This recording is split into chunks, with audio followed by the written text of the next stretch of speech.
Good afternoon. Can you hear me okay? Okay. So good afternoon. My name is Javier Gimeno. I'm a professor in the strategy department and also the academic director of the INSEAD European Competitiveness Initiative. And it is my pleasure to be here with Dietmar Harhoff, the director of the Max Planck Institute for Innovation and Competition, to do what we call a fireside chat. And for those of you that have been in France last week, you know that this fireside probably would have been literal because we had very, very cold weather. So things are improving a little bit. A little bit of a presentation of our speaker. So the Max Planck Institute for Innovation and Competition is part of the Max Planck Society. This is the leading science and research organization in Germany. Was founded about 60 years ago. For those of you in France, it is the equivalent of the CNRS. It has a budget of over 1.6 billion euros, 80% of this coming from the public sector. It has had in its staff 18 Nobel Prize winners. It employs over 20,000 people, 5,000 of these scientists under contract. And it has 83 institutes around Germany and abroad focusing on particular topics. And Dietmar is in charge of one of those. Now, the reason why Dietmar is here is that he, at the same time, has expertise on three important areas for us. The first is as a scholar. He did his PhD at MIT in 1991 in the area of innovation and competition. He has been a professor at Mannheim at Ludwig Maximilian University in Munich, including being the research director. He has a very, very extensive publication record in the area of patents, technology sourcing, open innovation.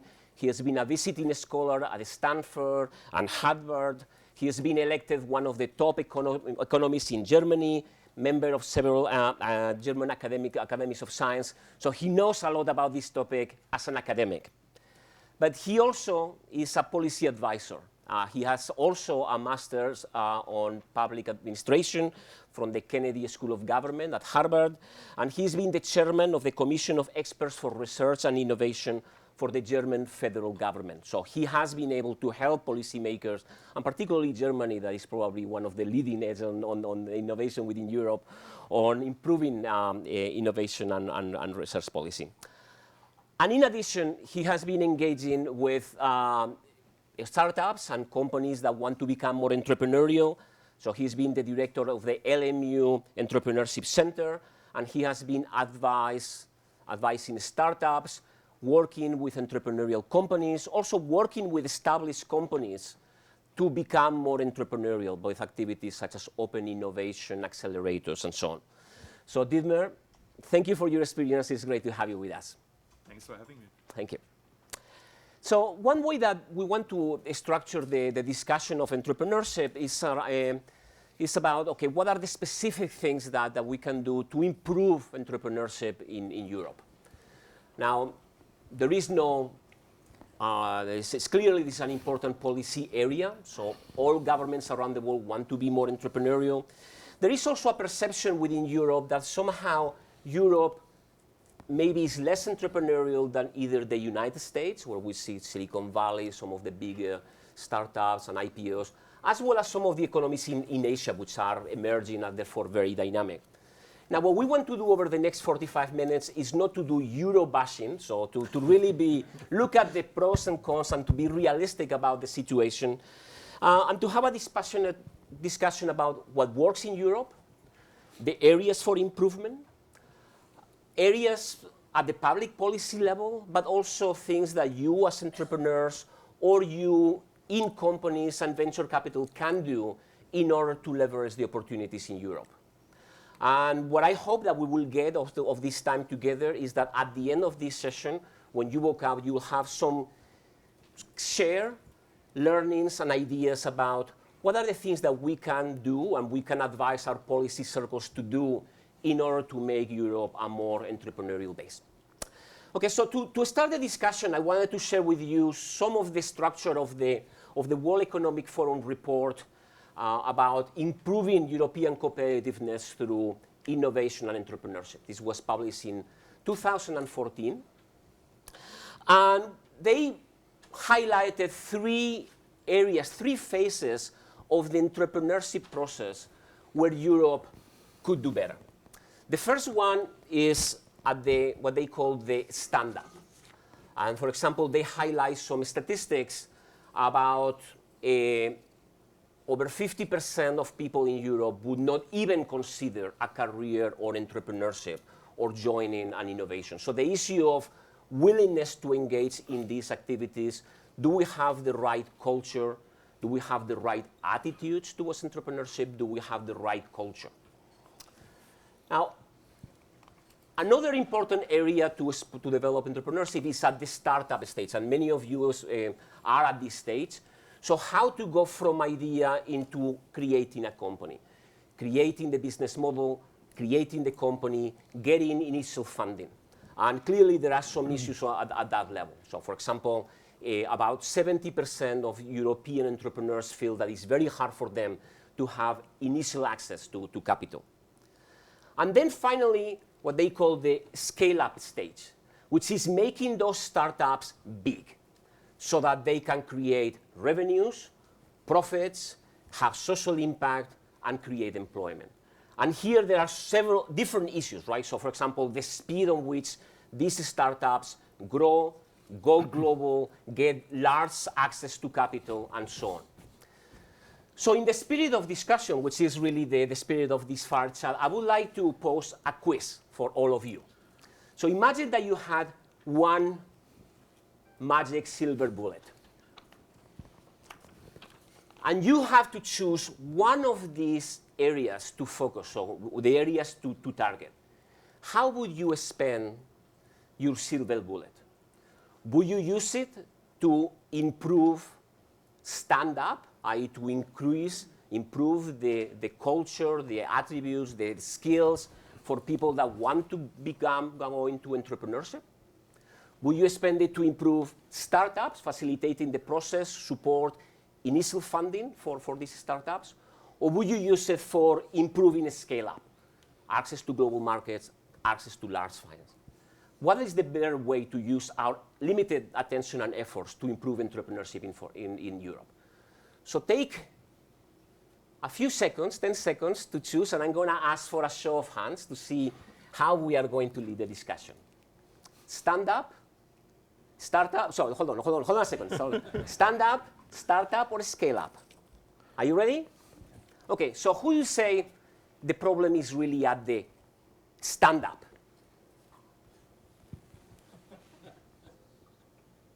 I would say 1/3 maybe, 20%? Yeah. Okay. Yeah. Who says the improvement really needs to be coming at the startup level? About the same. About the same? All right, and who thinks that really the issue, the focus, the policy focus should be on the scale-up level? Maybe a bit fewer. A bit fewer. All right, so what we are going to do is that we will structure our discussion on these three levels, but first I want to hear from Dietmar. Dietmar, if you have your bullet, how will you use it?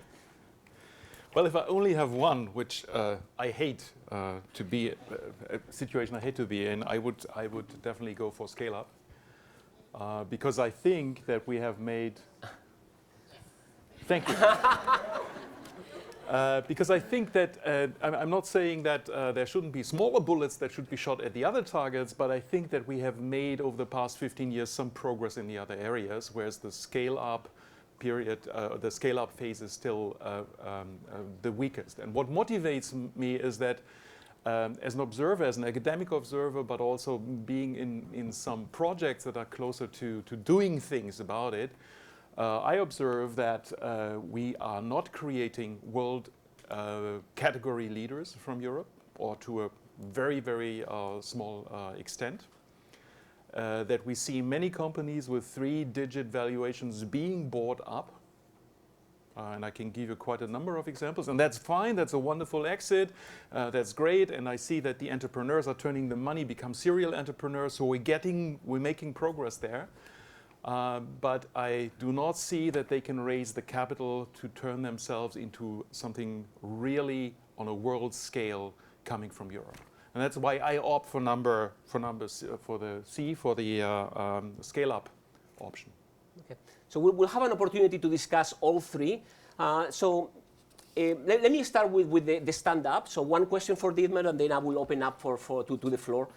Now, entrepreneurship at this moment is really popular. So every company wants to be entrepreneurial.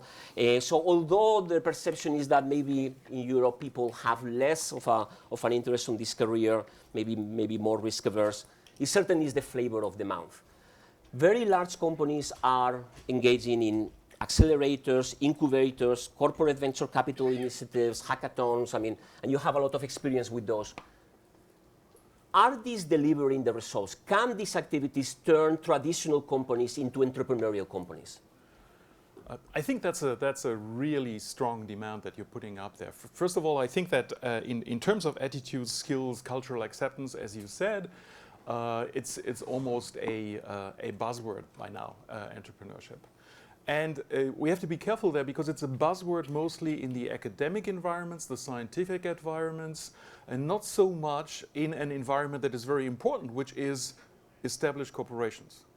Remember, 50% or more, depending on discipline, on technology, of startups in the United States, for example, may come out of established corporations. People who sort of leave their managerial career, okay, go into an entrepreneurial role and go into a small startup.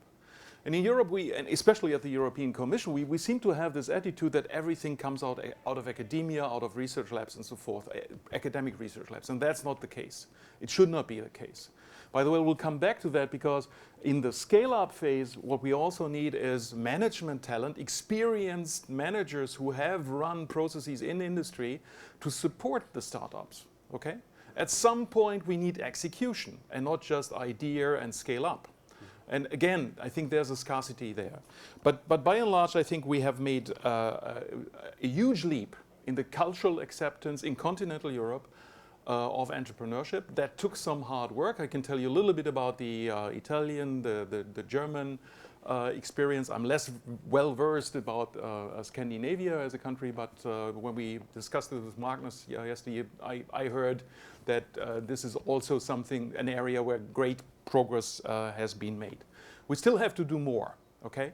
And we need to give young people, I think everywhere, in school, tertiary education, an opportunity to find out whether an entrepreneurial career is for them. I don't think we should indoctrinate them. I think we need to give them the opportunity to find out whether that is for them and whether they would like to excel in it. We can't turn 100% of a student cohort in each and every discipline into entrepreneurs. That would be a recipe for economic disaster. We don't want to do that. And we don't want to indoctrinate. We need to illuminate people and get them interested. Okay. So let me open up now to some questions. So particularly for those of you that thought that the stand-up was the problem, what questions do you have? What can be done? So we have some microphones in the room. Yes, I have a so question. I will pick. What I will do is I will pick 3 questions and then I will pass them all to Dietmar. Okay, thank you. Hello, I'm Victoria Perl from Unity. I'm a founder of a startup, and I have a question about co-competition and why I'm talking about that in the stand-up is relative to working with corporations and how to deal with that. Okay. So there's a question up there, Francis. Somebody over there. I don't like. Yeah. Okay. Let me do it. Well, maybe you should do it once and then Francis, it'll work. Yeah. So we have 3 microphones. So a question on differentiation between European countries. Is there a huge differentiation between A, B, and C in different countries? Okay. And can you clarify what do you mean by A, B, and C? I mean, looking at improving stand-up or improving scale-up. Okay. So to what extent those are? Yeah. Exactly. Okay. And number 3. Other issues on the stand-up? Okay. So maybe we answer these 2. Okay. I have to ask you for a clarification on the co-competition. You mean co-competition with large established corporations? Right. My feeling working with large corporations sometimes is that they basically either they're not very flexible, agile. On the other hand, sometimes you might enter into a competitive situation where they feel they might lose jobs, or they might want to, take over your idea and develop it when they really can't. Yeah. So how do you deal with that? Absolutely. I think that's a great question. What we observe right now, and I think this is across Europe, so this should not be differentiated by country to sort of prepare the discussion or the answer for you, is that all of the major established players are sort of getting involved, getting engaged with startups. So it's very fashionable. And in some cases, it's well done to have an accelerator, to have some incubating function, to talk about entrepreneurship. Now, in the worst case, that means people spend 1 million and expect 1 billion and nothing comes off it. That's the hype. And I see that in quite a number of companies who are not taking this very seriously. So I think that's an important point to keep in mind. While it might be on the boilerplate, it's not yet really lived or seriously enacted. Now, some companies take it seriously or try to do that, but it's a very, very tough process. I can give you one example from a company where I know very well what they're doing because I've observed it for the past 12 years. They started out with scouting programs for startups. They identified, 150 startups worldwide in their space. They invited 15, and suddenly those startups were confronted by the R&D guys from the internal R&D department and bashed out of the room. Bam. Okay? They did that 2 years, and in the 3rd year, the CEO of that company popped in and said, "Stop it, guys. Do not kill the startups, because otherwise I may get after you." And he moderated then a very constructive discussion between them, has been at that spot every year ever since, and slowly, very slowly, the culture in that R&D department has been changing, and they are opening up for contributions from startups. It's a cultural question. I mean, our big corporates, be that in Italy, in Germany, in France, in the United Kingdom, have been very successful in the past. Sometimes they think they have been successful and weren't so much, but never mind. But that breeds a mentality that you don't need any support, and especially not from tiny startups, because you have been declared the world leader in your R&D department. That's your job description, okay? So I think that's a very slow process. We have made some progress. Many of the large corporations aren't there yet. And while we in this room all think greatly about entrepreneurship and startups, I think one of the most important tasks is to go out and to preach to the folks in the corporate layers that they need to take it seriously and not just talk about it. Okay? I think it's still a major impediment. There is more competition than co-competition. And funny enough, I talked to some German startups who went to Silicon Valley, and they told me then, you know what? The best way to get into the supply chain of some German OEM is via their locations in Silicon Valley and not via their headquarters. Because we can't talk to their CEO, while here in the United States, if I want a breakfast appointment with one of the big companies, be it Cisco or whatever else, I can get that within 3 weeks. And I think that's sort of the culture we need to arrive at. As to your question, of course, there's differentiation. I think that the situation in the United Kingdom is very, very different from the continent. I think that Scandinavia has made more progress than some of the continental European countries. I think that Germany, in some of these dimensions, is still behind. By the way, I think that we're throwing a monkey wrench into this by having very, very different tax treatment of funds, of venture capital. We have different regulation. There hasn't been a great deal of harmonization. I think it's great that nonetheless, as you pointed out, Swedish funds are coming to Berlin and vice versa, I hope, in order to fund companies, because that would be great if we had that. But we do not have a fully harmonized market yet. We have major impediments. I mean, look at a startup that needs to incorporate in Italy, the UK, Germany, and France to get at roughly 250 million customers, potential customers, right? So there's a layer of complexity that we put on top just by doing that. And then there are cultural differences as well. So yes, I think we should differentiate, but I think the main message here is Europe as a whole, despite of those differences around some mean, is at a low mean, and we need to do something about that. I was thinking more about my personal experience in Switzerland and in France, and it's so diametrical opposed that it's really funny in terms of the environment, you know, how you are treated when you're going to the tax office or how you're treated when you're going to register the company. I mean, there's totally difference. Okay. I agree, and Switzerland is definitely one of the more positive examples. Also in the tech transfer business at universities and so forth, there's more openness for startups there than in other countries, including mine. I think this segue onto our next topic, which is the barriers to starting up, because I mean you are alluding to some of the regulatory barriers across countries on the action of starting a business, and one area where Dietmar is a particular expert is in this transfer between the university and the scientific community and the business. Oh, sorry.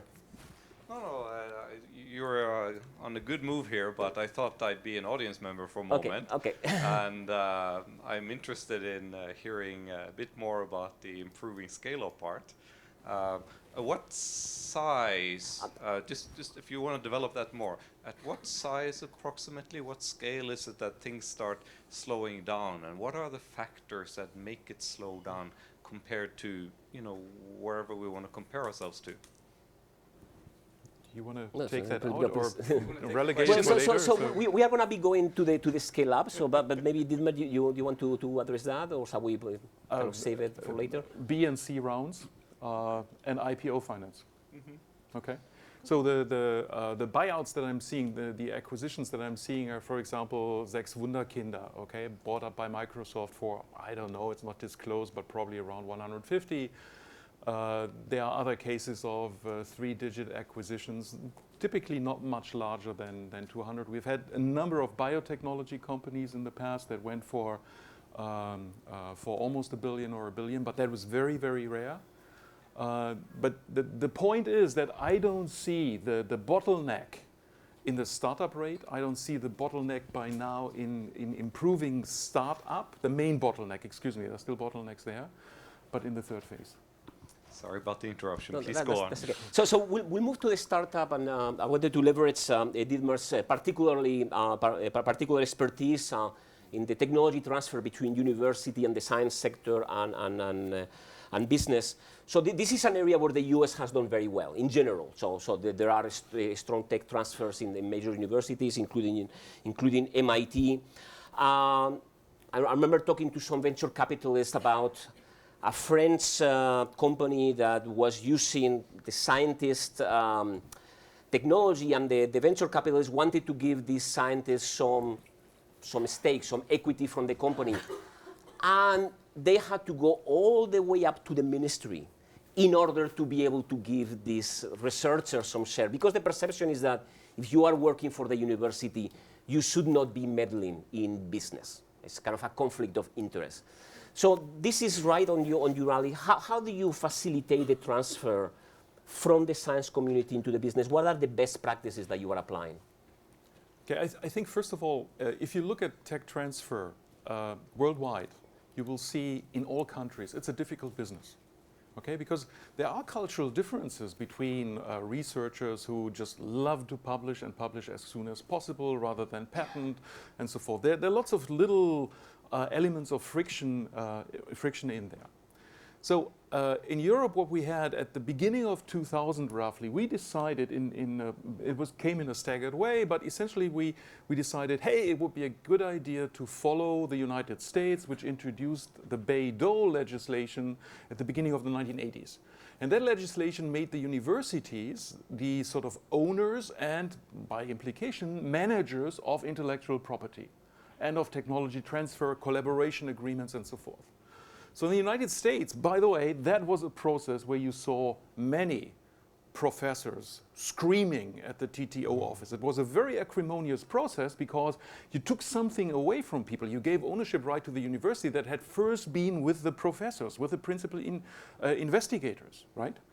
So the hope was that you would get to a more reasonable management, licensing policies, that these agencies, the technology transfer offices, would be able to sort of coordinate with industry, transfer more fluently. And I think by now, in most American universities, they do that.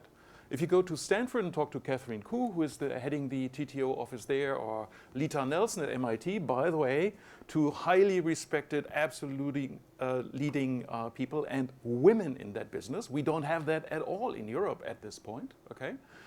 Or if you go to the people at Columbia, you see that with a high degree of professionality, they are at this interface between industry and academia that is not a simple interface. And in particular, what they are doing is they are trying to, I quote Lita Nelson here, the hearts and minds of their scientists to be more open for collaboration. The model that we have had, and I'll talk about Germany right now, in 2002, when we introduced our German version of Bayh-Dole, was that we brought very inexperienced people into these jobs because they were on a public servant scale. In the United States, you pay them according to a private, competitive scale, okay? And they started to think that they could now dictate conditions to industry, ask for high royalty payments and so forth, and they messed it up. They made a real mess out of that interface that had been working reasonably well, maybe not highly effectively, but that had some harmonious relationships between industry and academia. And we were still recovering from that shock, at least in my country. In other countries, that professorial privilege was never given up, like in Sweden. And I think you're doing better without that particular legislation that we introduced in Italy, in France, in Germany, and so forth. So, to cut a long story short, this is a very, very crucial interface. It has to be handled with care, not with heavy-handed, extreme views, okay? You have to respect both sides. You have to respect the publication incentives of scientists, and you have to win them over. And we didn't do that. By the way, it continues to be a difficult interface at places like Stanford and others as well. You also find in Stanford people who say, I don't want to have anything to do with industry, I want to do my research. But you also find in about 1/3 of the faculty great openness for collaboration. And I think that makes the difference.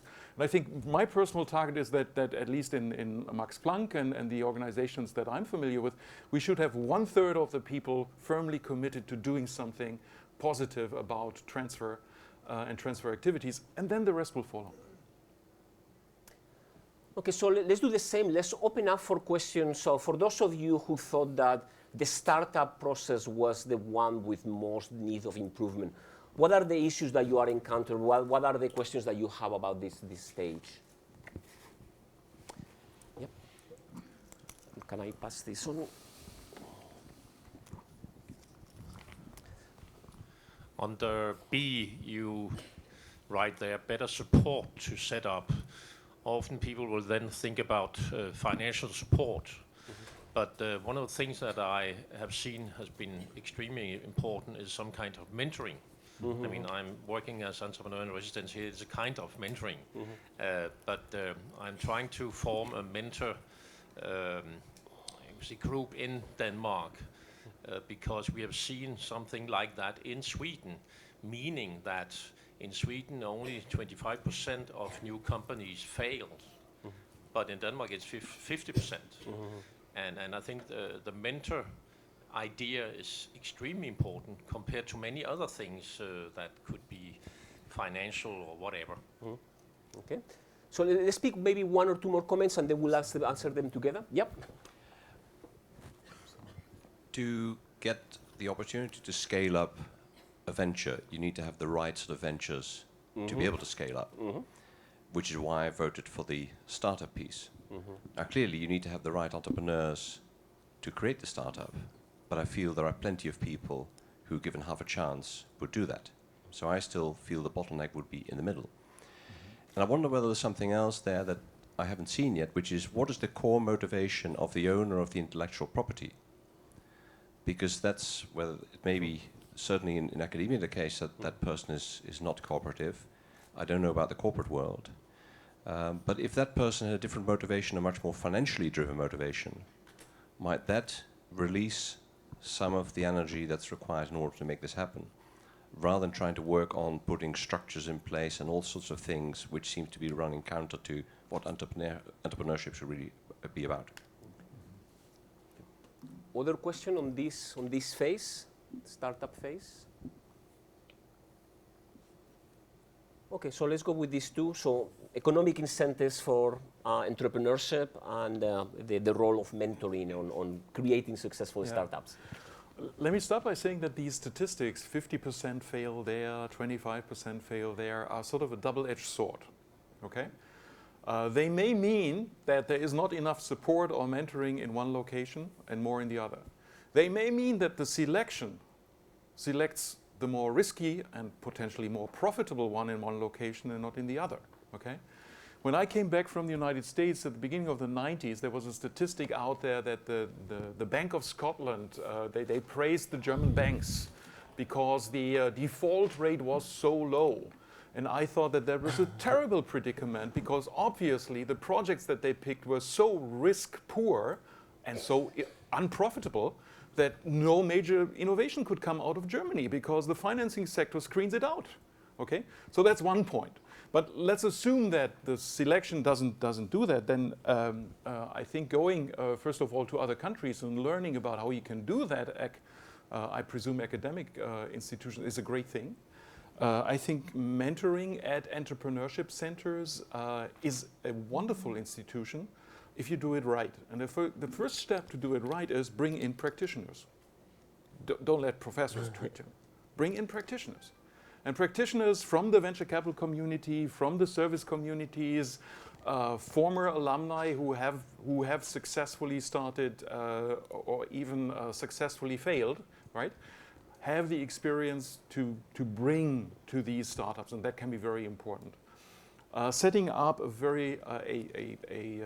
mentoring system, I think, is very important. By the way, I co-founded with a German venture capitalist, a German accelerator in Silicon Valley, and the most important asset of that accelerator is a network of mentors who can advise those companies to drive business development in the United States and to adapt their go-to-market strategy and blah, blah, blah for the United States.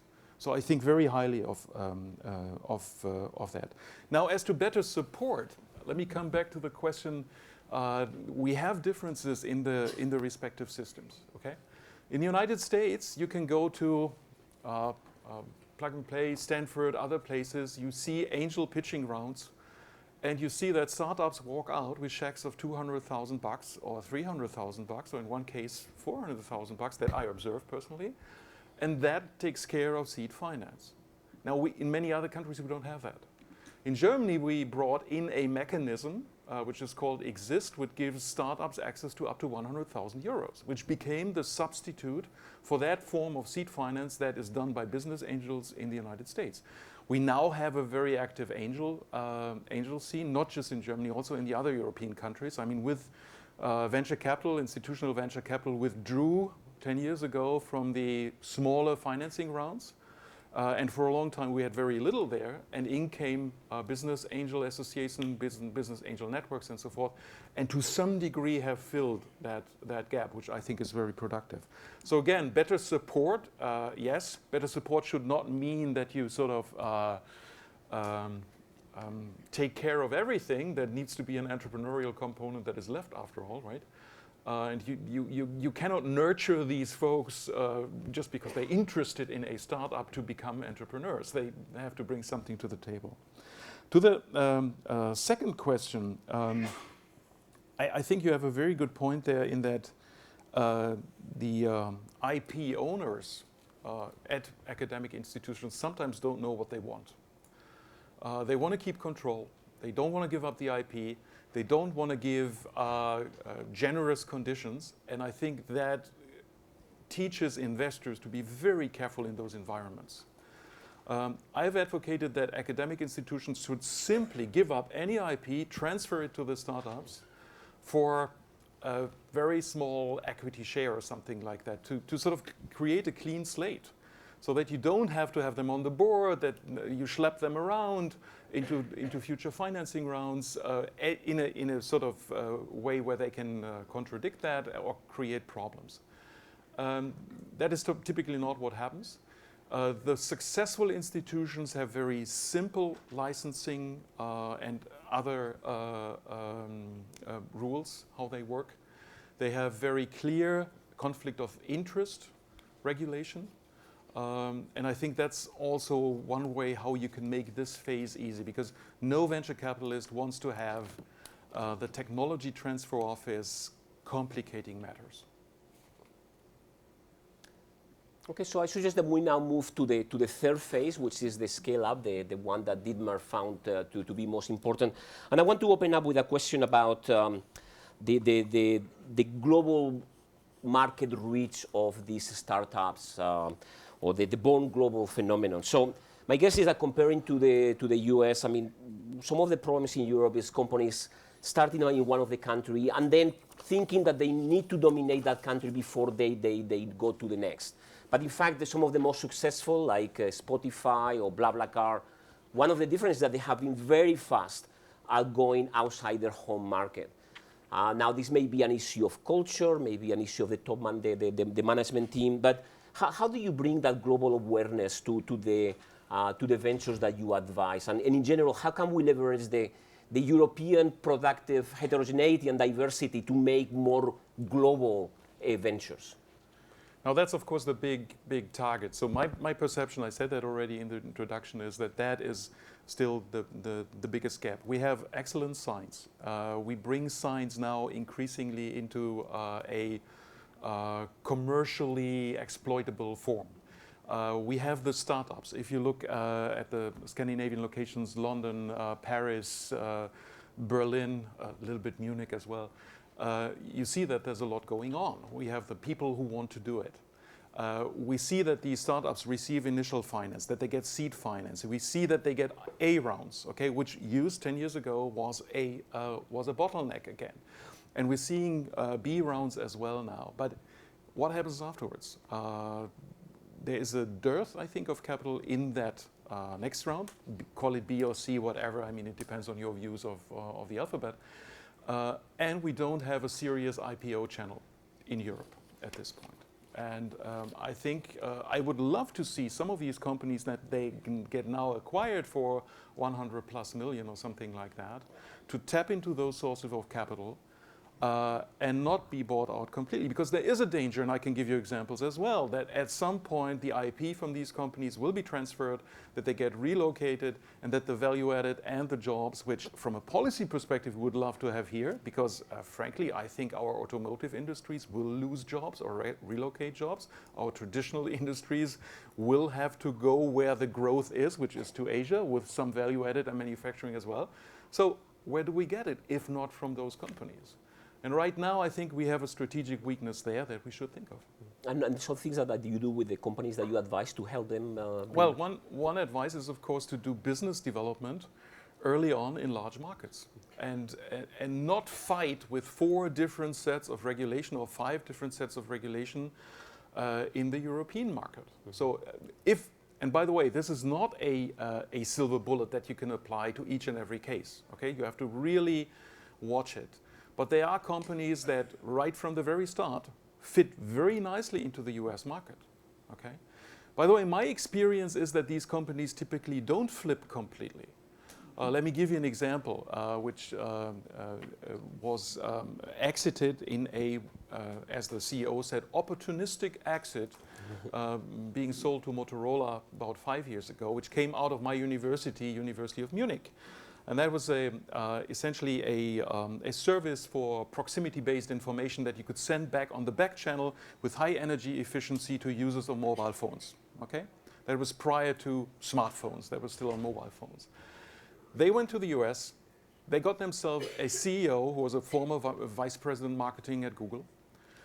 They worked very hard to develop the business in the United States, sold it then to Motorola. Motorola came back, fortified, strengthened the R&D team in Munich. Okay, there was no flipping of assets or anything involved. There was actually a strengthening in this international division of labor, where the capital now came from the United States for this company. So I think it went well there. It could have been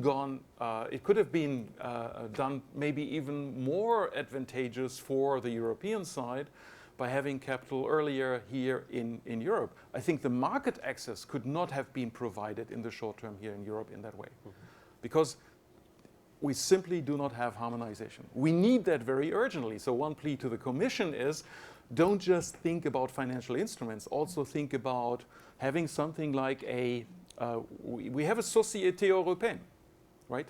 Stock market. We don't have that for the limiteds. We need that.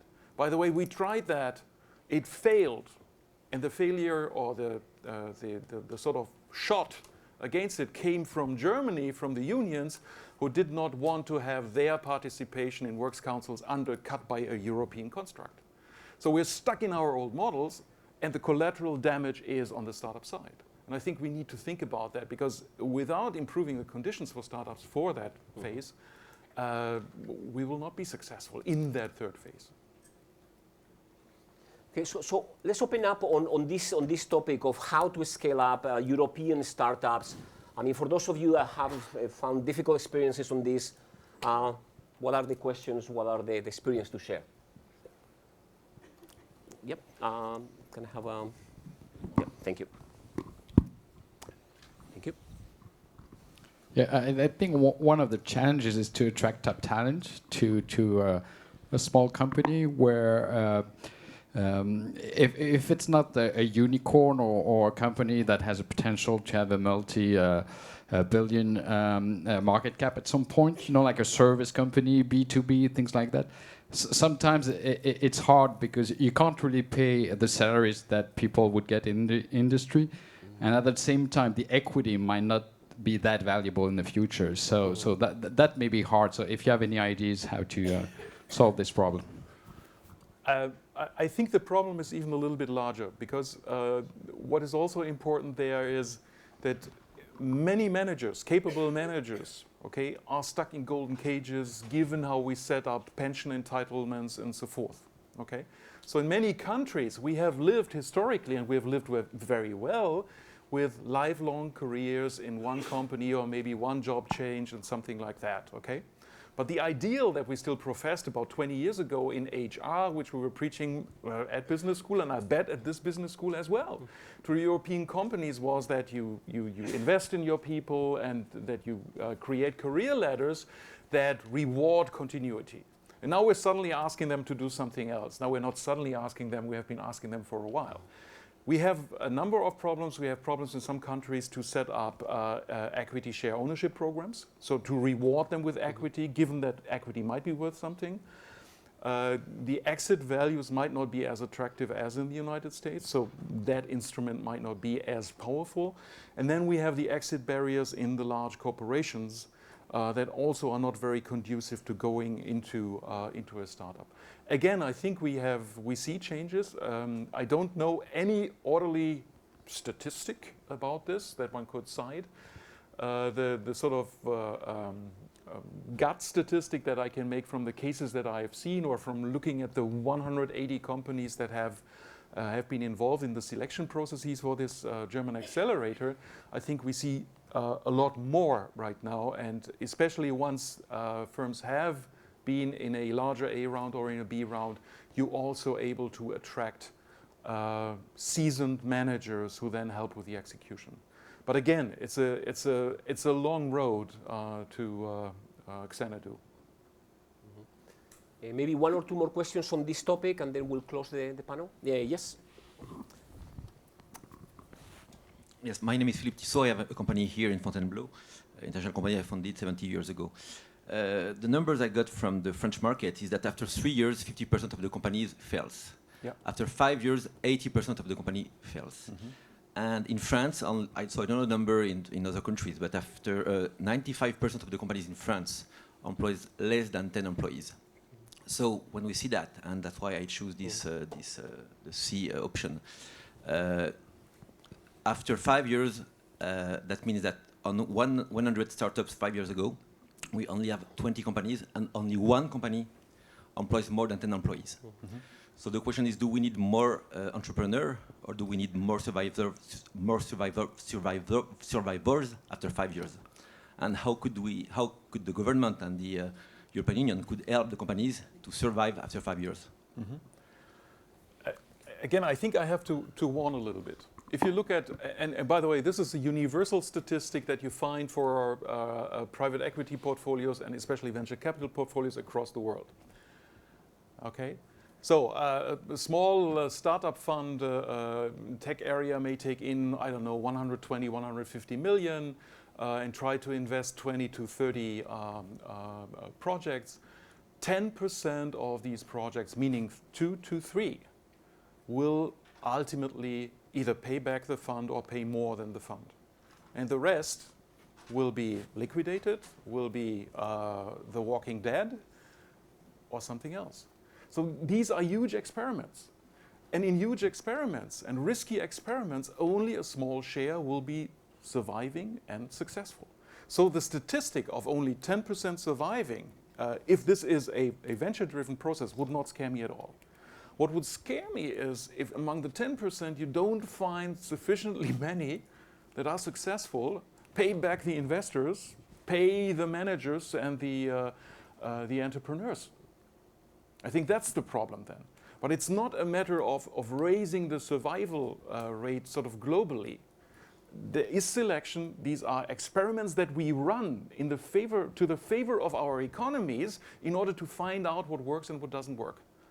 And the nice thing about this mechanism is that it reveals much more about technical feasibility, market feasibility, than any corporate R&D department could ever reveal. That's the beauty of it. So to answer directly, no, I'm not scared. Yes, we should think about how to make those among the 10% even more successful and bigger.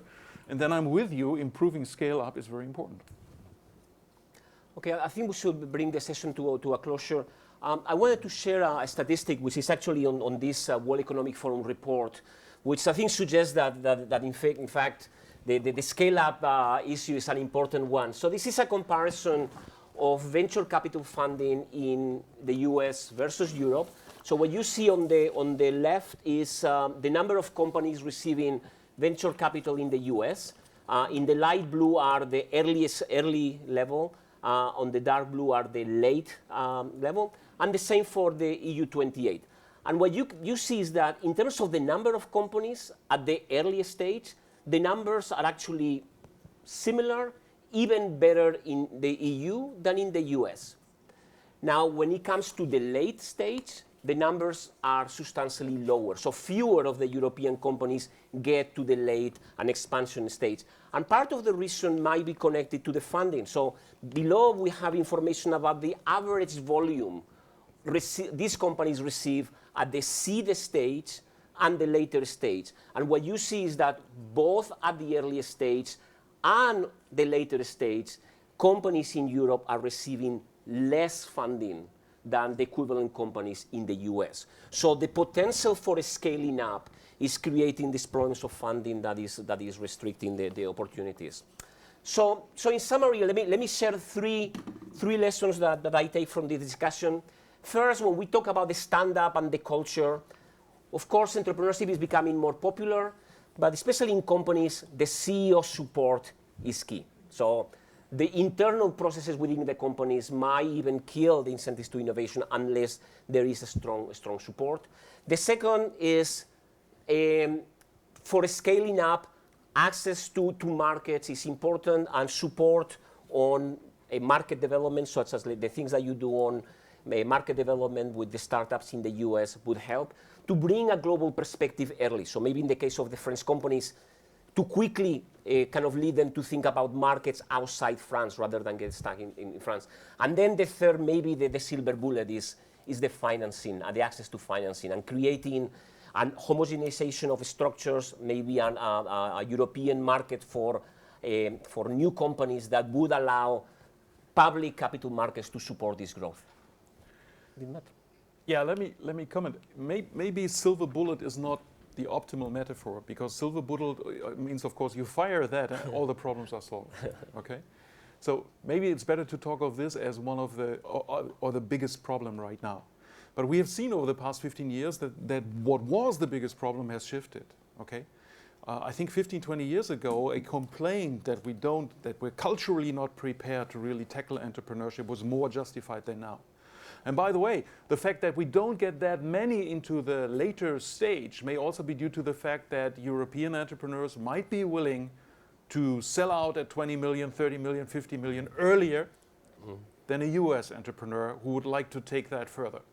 Randy said something in the morning that Zuckerberg had an option to exit at 1 billion and didn't do it. Okay?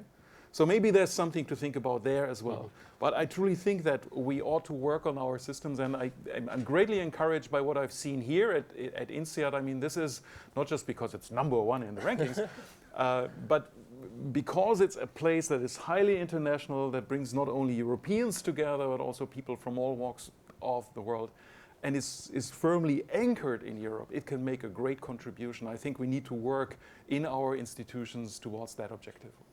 Dietmar, thank you very much for your Most insights. welcome. Thank you. Thank you.